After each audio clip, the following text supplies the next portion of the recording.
Meeting में हम सभी मिलकर बड़े प्यार से बाबा को बुलाते हैं, माँ को बुलाते हैं और संपूर्ण करौली शंकर महादेव के दरबार को बुलाते हैं। तो चलिए सभी हाथ जोड़ के बाबा से प्रार्थना करते हैं, माँ से प्रार्थना करते हैं और पूरे करौली शंकर महादेव के दरबार से प्रार्थना करते हैं कि हम इस मीटिंग को शुरू कर रहे हैं और आप हमारे बीच में इस मीटिंग में उपस्थित रहे हैं। हम आपको निमंत्रण दे रहे हैं और हम सभी को सद्बुद्धि दें, प्रेम से, सौहार्दपूर्वक। ऐसे ही हम इस दरबार के साथ में जैसे जुड़े हुए हैं, ऐसे ही हमारे जीवन में सुख शांति आए। और बाबा जैसे कहते हैं ना, हम भी ठाट से रहते हैं और हमारे चेलों को भी, हमारे शिष्यों को भी ठाट से रखते हैं। तो ये ठाट हमारी जिंदगी में बना रहे और बहुत प्रेम से हम भजन करते हैं साथ में इस मीटिंग के अंदर। और हर सप्ताह 2 दिन, बुधवार और रविवार को दोपहर 12 बजे हम आपके बीच में किसी ना किसी एक खास गुरु भाई को या गुरु बहन को एज ए गेस्ट यहाँ पे बुलाते हैं और उनकी जो जिंदगी की कहानी है वो हम जानते हैं और ये भी जानते हैं कि उस दरबार से क्यों जुड़े और लाइफ क्या ऐसा चल रहा था जिसकी वजह से वो उस दरबार में गए। और जाने के बाद सबसे बड़ी चीज ये है कि उनको अपनी जिंदगी में परिवर्तन क्या है। तो लेकिन आज के जो गेस्ट है वो इतने खास हैं कि पीएचडी की है। अब पीएचडी हाईएस्ट डिग्री किसी भी कंट्री के अंदर जो एजुकेशन होती है वो होती है। प्रोफेसर है, प्रोफेसर होने के साथ साथ साइंटिस्ट भी हैं। सही है। मैं तो, मेरा नाम सारिका राधा, ठीक है, और मैं दिल्ली से हूँ। साइंटिस्ट तो सिर्फ एक प्रोफेशन होता है, क्योंकि हम जब इस जीवन के अंदर आते हैं तो एक कहीं ना कहीं हर किसी को एक लाइफ पाथ मिलता है। तो साइंस या ये कैरियर मेरे लिए भी एक लाइफ पाथ ही था। लेकिन एक तरह से देखा जाए तो मैं बस इतना कहना चाहूंगी कि मैं साइंस की इस फील्ड में भी इसीलिए ही आई थी कि मुझे कहीं ना कहीं सत्य को खोजना था, सत्य की तलाश थी मुझे। मतलब पहले मुझे लगता था कि लाइक जब साइंस का प्रोफेशन लिया कि I want to become a doctor, लेकिन फिर मुझे लगा कि मान लीजिए कोई मेरे पास एक ऐसा पेशेंट आ गया जिसका मेरे पास कोई इलाज नहीं होगा, तो मैं कहीं ना कहीं अपने आप को लिमिट कर लूंगी। तो फिर मुझे लगा कि रिसर्च की फील्ड बहुत अच्छी है, जिसमें आप हमेशा खोज सकते हो, तो एक ये संभावना इनफाइनाइट आपके अंदर बनी रहती है। तो इसलिए मैं साइंस के प्रोफेशन में आई। लेकिन जैसे जैसे मैं इस फील्ड में भी आगे बढ़ती गई, मैं धीरे धीरे ये महसूस करती थी कि ये साइंस जो हम पढ़ रहे हैं ना, इससे हम किसी को हील नहीं कर सकते। मतलब मुझे आर्टिफिशियल लगने लगा था। तो फिर ऐसे ही है कि साइंस, मतलब जो मैं ये कहना चाहूंगी कि दरबार से मेरा जो सबसे पहले कनेक्ट हुआ, मैंने जब गुरुदेव को हीलिंग करते देखा, तो इस उस हीलिंग को डीपली समझने की, वो जो मेरे अंदर एक कहते हैं ना जो दबा हुआ था, वो जानने की बहुत इच्छा हुई। तो इसलिए पहला कारण तो मेरा यही है कि मैं दरबार से क्यों जुड़ी। और फिर दूसरा, जब मैं देखती गई, जैसे मानव मंदिर मैंने नाम का, मेरी एक आदत है थोड़ी सी कि मैं जब तक पहले ना चीजों को अच्छे से समझती नहीं, तब तक मैं उसे इम्प्लीमेंट नहीं कर पाती। तो मेरे को चीजों को पहले समझना अच्छा लगता है। तो मैं जब दरबार से जुड़ी, मैंने देखा कि ये ईश्वरीय चिकित्सा, मतलब यहाँ पर डिवाइन हीलिंग हो रही है। दूसरा, वो मानव मंदिर है, तो हर शब्द का मीनिंग मैंने जानने की कोशिश की। फिर मैंने गुरुदेव को सुना कि मंदिर वो है जहाँ हर व्यक्ति ठीक हो। तो ये चीजें मुझे कनेक्ट करती चली गई, और आई थिंक एक बार वीडियो मिलने के 3-4 दिन बाद ही मैं दरबार आ गई थी। और फिर क्या था कि जब मैं दरबार से जुड़ी थी, उस समय 5 हवन करने के बाद दरबार में संकल्प लेने आना होता था। तो मैं ये भी कहूंगी कि मुझे कुछ भी नहीं पता था, और धीरे धीरे जैसे जैसे सब चीजें खुलती चली गई, मैं हर स्टेप से मैंने लर्न करने की जो मेरी जिज्ञासा थी वो और ज्यादा प्रबल होती चली गई। कि मतलब जैसे जैसे शक्ति खुली, कोई भी चीज खुलती थी, जैसे ब्लैक मैजिक आया, उसके बाद फिर मारन आया, फिर उसके बाद और जो हम डिवाइन हीलिंग आज हम देख रहे हैं वो तो देख ही रही है। तो मैं बस सबसे यही कहना चाहती हूँ कि यदि चिकित्सा कहीं पर होनी है तो वो सिर्फ दरबार में ही होनी है। और उसके पीछे मतलब बहुत डिफाइन कारण है कि दरबार से जुड़ने के बाद मैंने एक चीज देखी कि सबसे पहले हमें एक चीज, जो हम आज डॉक्टर्स के पास जाते हैं, हमारे माइंड में एक माइंडसेट बना है कि हमें कोई प्रॉब्लम होगी then we have to visit towards a doctor, हमें डॉक्टर के पास जाना है, या हम जो आज इन्वेंशन होती है उनके पीछे जा रहे हैं। मैंने खुद ही उस मतलब जिंदगी को जिया है। लेकिन मैं ये भी कहूंगी कि मैं इससे पहले, मतलब एनर्जीज होती है, ये सब होता है, मैं मानती थी। लेकिन यदि मैं किसी भी चीज को देखूं तो मैं भी उसके अंदर कोई फिजियोलॉजिकल ऑल्ट्रेशन हो गई हैं, ब्रेन से रिलेटेड है, तो न्यूरो ट्रांसमिशन डिसबैलेंस है, इन्हीं सब चीजों के टर्म्स में हम सब चीजों को देखते थे।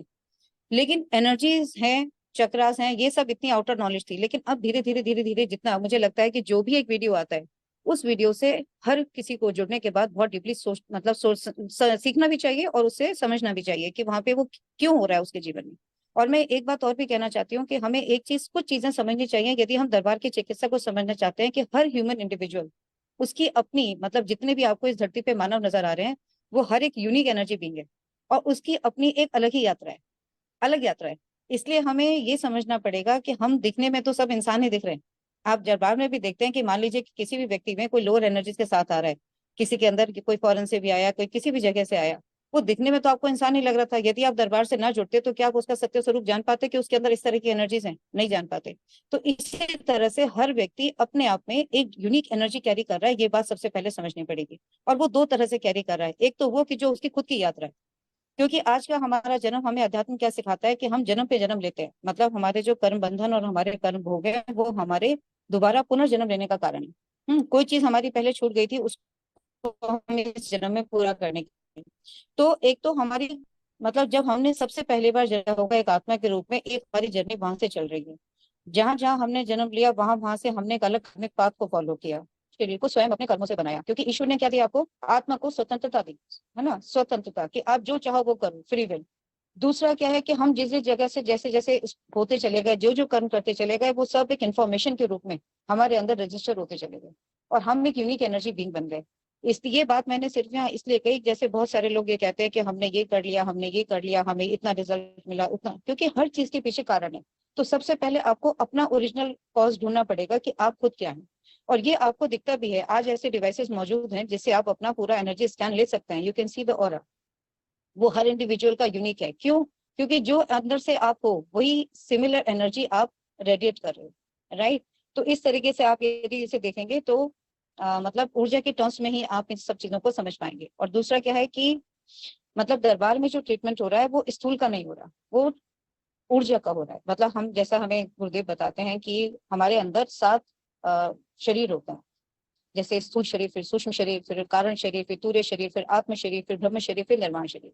तो हमें ये समझना पड़ेगा कि हमारे शरीर की यात्रा, मतलब हमारा शरीर ही भगवान ने ऐसा बनाया है कि जिसमें इस पृथ्वी लोक की यात्रा या इस पृथ्वी के ऊपर और इस पृथ्वी के नीचे जो जीवन है वहां की यात्रा, और अंत में जब हम इसको निर्वाण शरीर कह रहे हैं तो मोक्ष तक की यात्रा का पूरा जो कहते हैं ना, ये समायोजित है हमारे अंदर। और हम यदि चिकित्सा को समझना चाहते हैं तो हमें सबसे पहले एक चीज समझनी पड़ेगी कि हम खुद क्या हैं। हम यदि खुद को मानव के रूप में ना देखें, हम अपने आप को पंच तत्वों में देखें, जिसमें से सबसे प्रथम तत्व है आकाश। आकाश, वायु, अग्नि, जल और पृथ्वी, ये एक ऑर्डर है। और प्रकृति के अंदर भी यही 5 तत्व विद्यमान है, आकाश, अग्नि, वायु, जल और पृथ्वी। तो ये 5 तत्व प्रकृति मतलब हमारे लिए ही है, और हम जो भी कर्म कर रहे हैं वो हमारे इन 5 तत्वों के अंदर रजिस्टर हो रहा है। तो दरबार में क्या हो रहा है कि हम अपनी आंखों से जो चीजों को देख पाते हैं वो हम विजिबल रेंज के अंदर देख सकते हैं, 400 टू 700 नैनोमीटर। यहाँ पे हमें बाकी 4 तत्व नजर आ जाते हैं।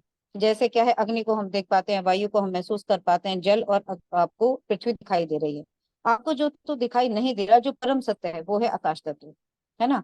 तो जैसे हम कहते हैं कि दरबार भी हमारा क्या है, वाक सिद्ध दरबार, संकल्प से सब कुछ हो रहा है। तो आज हम बहुत मतलब हमें ये भी देखना चाहिए कि ईश्वर ने एक तरह से हमें कितनी सिंपल जीवन बनाया था हमारे लिए, कि तुम बस संकल्प करो और वो चीज पूर्ति हो जाए। आज दरबार में बार बार गुरुदेव कह रहे हैं कि तुम संकल्प करो। तो आज हम सोच रहे हैं, मतलब हमें अंदर से हम इतने कॉम्प्लिकेटेड हो गए आज समय के साथ साथ, कि हमें ये लगता है संकल्प से कैसे हो जाएगा। हमने मतलब ये चक्रव्यूह बना लिया। तो क्या है कि सीधी सी सीधी बात, कि आत्मा का जो मन है ना, वो मतलब मूल जो है वो मन है। मन, बुद्धि और संस्कार। और हमारे जो इंद्रियां हैं शरीर में, उसमें एक मैकेनिज्म है कि हम अपनी इंद्रियों से जो भी चीज देखते हैं, सुनते हैं, स्पर्श करते हैं, वो एक इन्फॉर्मेशन के रूप में हमारे अंदर रजिस्टर हो जाती है। वो कहाँ रजिस्टर होती है? हमारे शरीर में, या हमारे, हम ये कहें कि हमारे आत्मा के आकाश तत्व में। और हमारी जो तो लाइट के चारों तरफ है माइट। माइट जितनी थिक हो जाएगी आपकी, उतना ही आप ईश्वर से दूर चले जाएंगे। आप ऐसा समझ सकते हैं, जैसे आज एक टेररिस्ट है, वो ये सोचेगा कि पता नहीं कौन भगवान, भगवान भी आगे खड़े हो जाएं तो उसके अंदर भी उनके प्रति कोई भावना नहीं होगी, वो दूर निकल आएगा। और जो जितना पास जाता जा रहा है वो उतना ही ईश्वर के क्लोज जाता जा रहा है। तो हमने ये देखा कि आकाश तत्वों के अंदर हर इंफॉर्मेशन स्टोर होती है। जब हमारा ये आगे चक्र जागृत हो जाता है तो हमारी सूक्ष्म दृष्टि जागृत हो जाती है, जैसे हम त्रिनेत्र कह रहे हैं। तो ये हमारी खुद की जर्नी है, जो हमारे जैसे दरबार में जैसे 21 लेवल बनाए, तो हम कह रहे हैं 7 चक्र हैं जो हमें मेनली दिखाई दे रहे हैं। तो हर चक्र की अपनी एक डिफरेंट एनर्जी है। तो जैसे जैसे आपकी एनर्जी अपनी बढ़ती चली जाएगी, या मैं ये कहूँ कि हमारे आत्मा की शक्ति अपनी बढ़ती चली जाएगी, तो हमारा त्रिनेत्र जागृत हो जाएगा। तो हम जहां से आए हैं, जहां से हमारा सर्जन हुआ है, जैसे हम इस ब्रह्मांड के अंदर हैं, तो हम इस पूरे ब्रह्मांड को देख सकते हैं। तो जो आज गुरुदेव देख रहे हैं, तो इसलिए गुरुदेव हमें बार बार ये बात भी कहते हैं कि मतलब दरबार का भी जो लक्ष्य है ना, अभी कुछ दिन पहले गुरुदेव ने कहा कि दरबार का भी लक्ष्य है कि वो आपको मतलब हमें करना नहीं पड़ेगा, जैसे हम 21 लेवल पार कर लेंगे हम ऑलरेडी समाधि अवस्था में चले जाएंगे। तो हर चीज के पीछे एक बहुत ही डीप रीजन है, मतलब बहुत ही डीप रीजन है। तो सीधी सी बात है कि आकाश तत्व में आपने जो स्टोर किया वही नेचर के आपका आकाशिक रिकॉर्ड बन गया। तो दरबार में जो चिकित्सा हो रही है, दरबार अपनी सूक्ष्म दृष्टि से आपके आकाशिक रिकॉर्ड को पढ़ सकता है ना। वो पढ़ने के बाद, और क्योंकि जो आज प्रॉब्लम नजर आ रही है, जैसे कोई भी इलनेस है, आज ज्यादातर ट्रीटमेंट बीमारियों का हो रहा है ना, तो जो इलनेस आपको अपनी फिजिकल बॉडी में नजर आ रही है, उसका रूट कॉज फिजिकल बॉडी में है ही नहीं। इसलिए ही डॉक्टर्स आपको ट्रीट नहीं कर सकता। क्यों? क्योंकि जो डिजीज है वो आपकी इनर एनर्जी बॉडीज में है ना, वो इनर एनर्जी बॉडीज में है। मतलब जैसे हमारे अंदर क्या है कि मनोमय शरीर है, फिर हमारे अंदर कारण शरीर है, कि जन्मों जन्मों में हमने जो कर्म किए उसके कारण जो कारण बने हमारे, वो हमारे कारण शरीर के अंदर रिकॉर्डेड है। और कारण शरीर हमारा आकाश तत्व से बना है, ठीक है। सूक्ष्म शरीर हमारा अग्नि और वायु का है। तो जो कारण शरीर के अंदर है वो सेम रिफ्लेक्ट हो रहा है हमारा सूक्ष्म शरीर में। आज हम इसे साइंटिफिक भाषा में कह देते हैं कि ऑक्सीडेटिव डैमेज हो गया, फ्री रेडिकल्स बन गए। ये हमारी एक साइंटिफिक लैंग्वेज है, लेकिन हम इसे अध्यात्म की दृष्टि से देखें तो वो हमारा सूक्ष्म शरीर है। तो जो डिजीज आपको फिजिकल में दिख रही है वो उसका, उसके नीचे वो सूक्ष्म शरीर में है, ठीक है, उसके नीचे वो कारण शरीर में है। तो जब दरबार आपको, जब आप उनके, आप गुरुदेव के सामने जाते हैं, जब वो आपको देखते हैं, तो वो आपकी वो सूक्ष्म दृष्टि से देखते हैं, है ना। हमें इसको ऐसे भी समझना चाहिए कि हर इंडिविजुअल खुद को अपने एक मानव के रूप में देख रहा है, लेकिन हम बहुत टाइटली एक एनर्जी रेस के पूरे नेटवर्क के साथ कनेक्टेड हैं विद द होल ब्रह्मांड, with the whole solar system, है ना। जहां जहां हमने लिया, जो जो कर्म हमने किए, वो सब हमारे अंदर से हर पल रेडिएट हो रहा है। उसको हम अपने से नहीं देख पाए, उसको सिर्फ सूक्ष्म दृष्टि से देखा जा सकता है, ठीक है। तो इसीलिए मैंने तो मतलब बहुत पहले समझने की कोशिश की कि जैसे जब हीलिंग शुरू हो रही है, जहां मानव मंदिर बन रहा है, वहां पूर्वज मुक्ति धाम ही क्यों बना? सबसे पहला प्रश्न मेरे मन में यही आया। तो मैंने उसके पीछे समझने की कोशिश की कि सबसे पहले हीलिंग के लिए पूर्वज मुक्ति क्यों जरूरी है। देखिए, सबसे पहली बात है कि मैंने दरबार से जुड़ने के बाद दो तीन चीजें और सीखी, कि जब हम आध्यात्मिक सफर में चलते हैं तो हम अपने आप को शरीर नहीं मानते, हम ये मानते हैं कि हम चैतन्य शक्ति आत्मा हमारे शरीर को चलाती है, जो साइंस की फील्ड में बिल्कुल मिसिंग पार्ट है, ठीक है। दूसरा, जब मैं दरबार से जुड़ी तो मैंने ये देखा कि जीवन के साथ, मतलब गुरुदेव ने तो हमें आत्मा और जीवन में भी अंतर बताया, कि आत्मा तो जो 84 लाख योनियां हैं उनके अंदर है, और जीवन जो है वो परिपूर्ण है, उसके साथ मन, चित्त, वृत्ति और स्मृति जब जुड़ जाती है तो वो जीवन हो जाता है। इसलिए दरबार में जीवन का शब्द इस्तेमाल किया जाता है, आत्मा का नहीं, है ना। इन दोनों में भी मतलब बहुत डिफरेंस है। दूसरा, कि जब आप मतलब एक जीवन के साथ अनेक जीवन है, वो जीवन आपके साथ किसके रूप में है? पितरों के रूप में है। उसके पीछे कारण है कि क्यों आपके पितर आज आपके साथ हैं, वो क्यों नहीं मुक्त हुए। हम्म? और इसको मैं बहुत यदि ब्रीफ में बताऊं, देखिए क्या था कि हम आज हम जो भी प्रॉब्लम फेस कर रहे हैं अपने, कहीं भी किसी भी लेवल पे, पारिवारिक हो, बीमारियों के रूप में हो, आर्थिक हो, उसके पीछे कहीं ना कहीं डीप रूट कॉजेज हैं। और वो आपने इंफॉर्मेशन के रूप में अपने अंदर रजिस्टर कर लिया। तो आप ऐसा भी समझ सकते हो कि जब तक आपका नेचर में आकाशीय रिकॉर्ड चेंज नहीं होगा ना, आपके जीवन में कोई परिवर्तन नहीं आएगा। यदि आपको कोई भी चीज को परिवर्तन करना है तो आपको बीइंग एन एनर्जी सोर्स पहले खुद को बदलना होगा।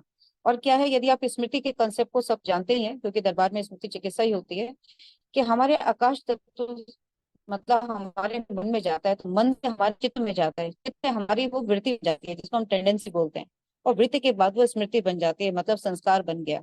अब आप जैसे बन गए, आप वैसे ही कर्म करते जाओगे। इसलिए गुरुदेव बार बार कहते हैं कि आप अच्छी स्मृतियों का भंडार बन जाओ, तो आप अच्छे बन जाओगे। जब आप अच्छे बन जाओगे, आपका आकाशिक रिकॉर्ड भी पॉजिटिव हो जाएगा। तो इसी तरह से है कि मतलब ये टावर की तरह आपने खुद को किससे कनेक्ट कर रखा है, ठीक है।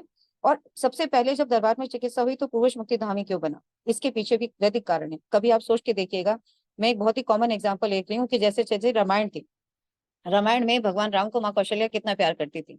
13 वर्ष के लिए वनवास भी गए, मतलब वनवास भी गए, उसके बाद भी उनके मन में कितना प्यार था। लेकिन क्या होता था, लास्ट में हमारे जीवन के अंदर वानप्रस्थ आश्रम होता था। वानप्रस्थ आश्रम मतलब आत्मा की सदगति होती थी। वानप्रस्थ आश्रम का मतलब कि जीते जी, चाहे वो मतलब राजा के रूप में हो या कोई भी परिवार होता था, वो अपना जीते जी सब कुछ छोड़ देता था, अपना उस जीवन को त्याग देता था। त्यागने का मतलब है कि उन्होंने मोह छोड़ दिया, जो भी चीज है जिसमें भी वहां अटके हैं, वो उन सबको उन्होंने त्याग दिया। और त्यागने के बाद वो ऋषि कुल में या कहीं भी गुरुकुल में चले जाते थे और एक साधारण जीवन व्यक्त करते थे। उसमें देखिए कितना बड़ा लॉजिक था, कि आपने सबसे पहले जीते जी ही मोह को त्यागा। दूसरा, आप जब आप साधारण जीवन, जैसे आप गुरुकुल में हम देखते हैं कि भाई वहां पर आप अपना भोजन भी बना रहे हैं, सफाई भी कर रहे हैं, तो आपको डाउन टू अर्थ रहना सिखाया जा रहा है। गुरु के सानिध्य में आप अपनी आत्मा की शक्ति बढ़ा रहे हैं। और हमें अध्यात्म ये सिखाता है कि अंतमति सुगति, मतलब अंत समय में जो होता है वैसी आपकी गति होती है। तो आत्मा एक पावरफुल स्टेज में अपना जीवन शरीर छोड़ती होगी। आज क्या हो रहा है, आज अंतिम समय तक इंसान जब जीवन छोड़ रहा है तो उसका जो है वो मोह में फंसा हुआ है। उसका परिवार में धन धान्य संपत्ति, इन सबसे वो मोह के बंधन से मुक्त नहीं हो पा रहा, तो उसकी गति भी नहीं हो रही। तो जब उसकी गति नहीं हो रही तो वो कहाँ जाएगा? वो आपके साथ ही रहेगा, क्योंकि वो आप ही के लिए उसका एक फेमिलियर हाउस है। तो हमें जब पूर्वज मुक्ति धाम खुला तो हमें ये देखना चाहिए कि पूर्वज हमारे आज जीवन में होने के लिए क्यों जिम्मेवार है। और जो क्योंकि भारी हैं, मतलब वो कहीं ना कहीं जीवन से मुक्त क्यों नहीं हुए, क्योंकि वो खुद ही भारी थे। और जीवन के अंदर मृत्यु के बाद क्या बचा? तीन तत्व बचे, आकाश, अग्नि और वायु, है ना। हमारे अंदर क्या है, जब हम फिजिकल फॉर्म में हैं, आकाश, अग्नि, वायु, जल और पृथ्वी। तो उनके भी जो तीन तत्व हैं, उनका भी पूरा आकाश, उनका भी पूरी वायु, उनकी भी पूरी अग्नि आपकी आत्मा के आकाश, अग्नि और वायु के साथ अब समायोजित हो गई। हम देखते हैं कि दरबार में कितने पुराने पुराने पितृ, मतलब 100 साल पहले, 200 साल पहले, इस तरह से आते हैं। और ये सिचुएशन और ज्यादा कॉम्प्लिकेटेड हो जाती है यदि आपने बीच में कोई गुरु पकड़ लिया, क्योंकि तब आपका एनर्जी पाथ एक गुरु के पास से भी जुड़ गया। क्योंकि आपको ये बात समझनी होगी कि जो भी इस धरती के ऊपर फिजिकल फॉर्म में है, फिजिकल बीइंग के रूप में है,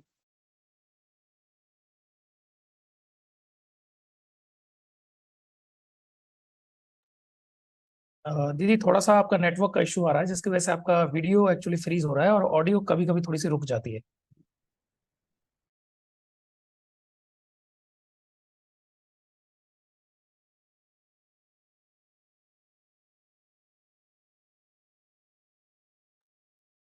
दीदी का नेटवर्क थोड़ा सा कट गया है, तो रिकनेक्ट हो रही है।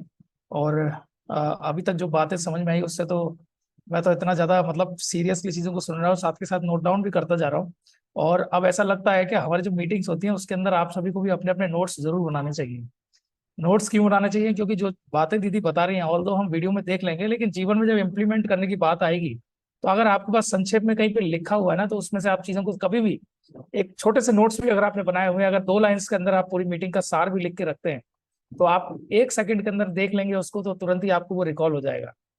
जी। तो दीदी वापस आ गई हैं, सो हाँ कंटिन्यू जी, करते हैं। यस हाँ दीदी, जी। Welcome back. हम्म।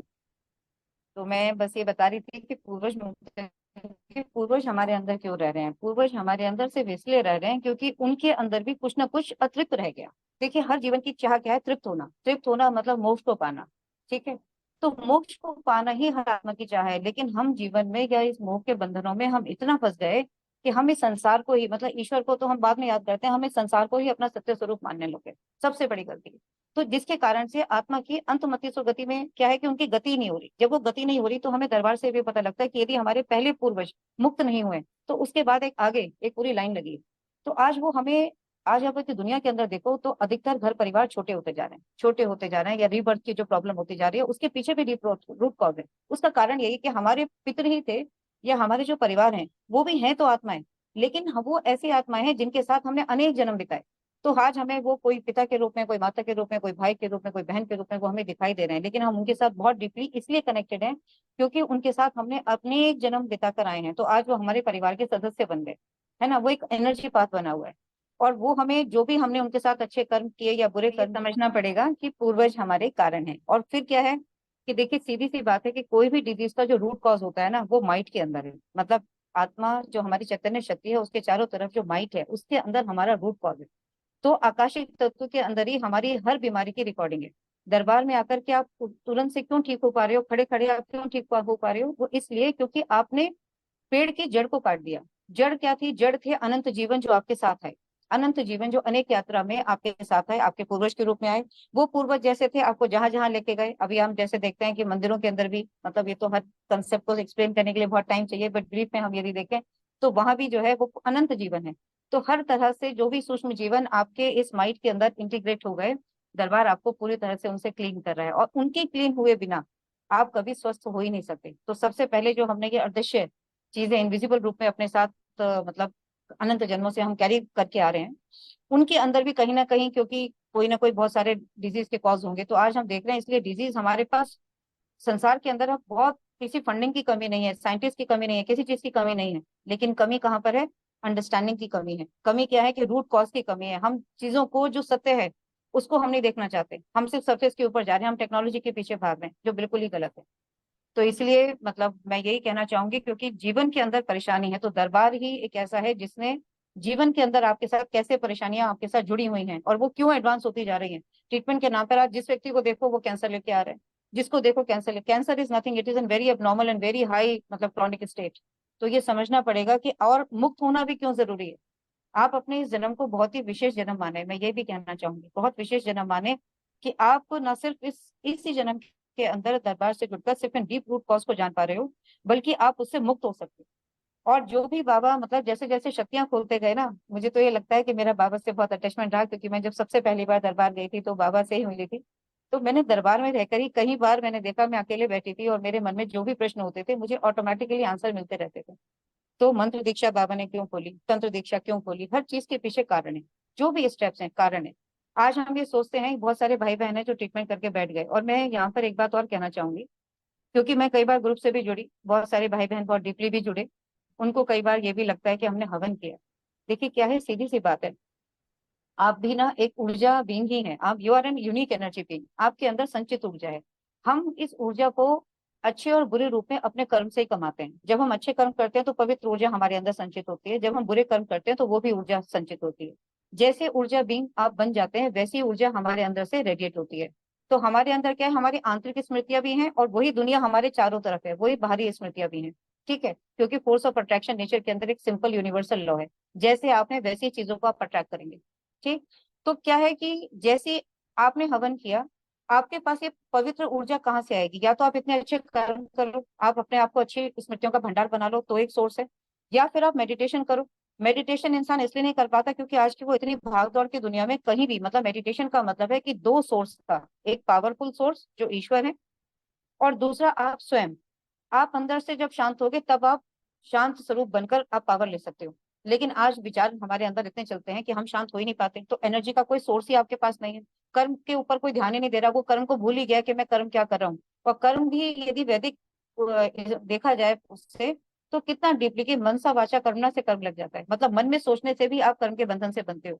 तो सोचो कि दिन भर में हम न जाने कितने कर्म ऐसे ही कर देते हैं, कुछ भी बोलते हैं। तो जहां संकल्प से दुनिया बन रही है, हम अपनी दुनिया कैसे बना रहे हैं ये हमें सोचना पड़ेगा।